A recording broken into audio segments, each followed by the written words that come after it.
regards to Indian national movement, consider the following pairs: persons, position held. Sir Tej Bahadur Sapru, President All India Liberal Federation. K.C. Nyogi, Member the Constituent Assembly. P.C. Joshi, General Secretary Communist Party of India. Which of the pairs given above is or are correctly matched? A. 1 only, B. 1 and 2 only, C. 3 only, D. 1, 2 and 3. Correct answer D. 1, 2 and 3.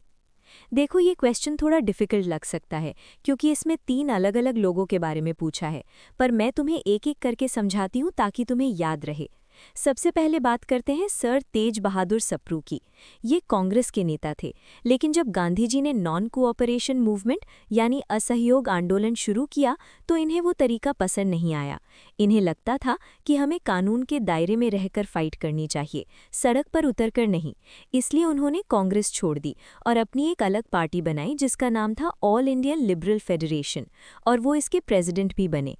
तो पहला वाला पैर बिल्कुल सही है। अब दूसरा नाम देखो, केसी नियोगी। ये नाम शायद तुमने कम सुना होगा, पर ये बहुत इम्पॉर्टेंट है। जब हमारा कॉन्स्टिट्यूशन बन रहा था तो जो टीम इसे बना रही थी, कॉन्स्टिट्यूएंट असेंबली, ये उसके मेंबर थे वेस्ट बंगाल से। इतना ही नहीं, आज़ादी के बाद जो इंडिया का पहला फाइनेंस कमीशन बना था, ये उसके चेयरमैन भी थे। तो ये पैर भी बिल्कुल सही है कि वो कॉन्स्टिट्यूएंट असेंबली के मेंबर थे। तीसरा नाम है पीसी जोशी। ये इंडिया में कम्युनिज्म के बहुत बड़े चेहरे थे। आज़ादी से पहले 1935 से लेकर 1947 तक ये कम्युनिस्ट पार्टी ऑफ इंडिया के जनरल सेक्रेटरी थे। इन्होंने ही उस समय कम्युनिस्ट पार्टी को इंडिया में स्ट्रॉन्ग बनाया था। तो ये तीसरा वाला पैर भी सही है। इसका मतलब ये हुआ कि तीनों ऑप्शन सही मैच किए गए हैं, इसलिए इसका आंसर डी 1, 2 एंड 3 होगा।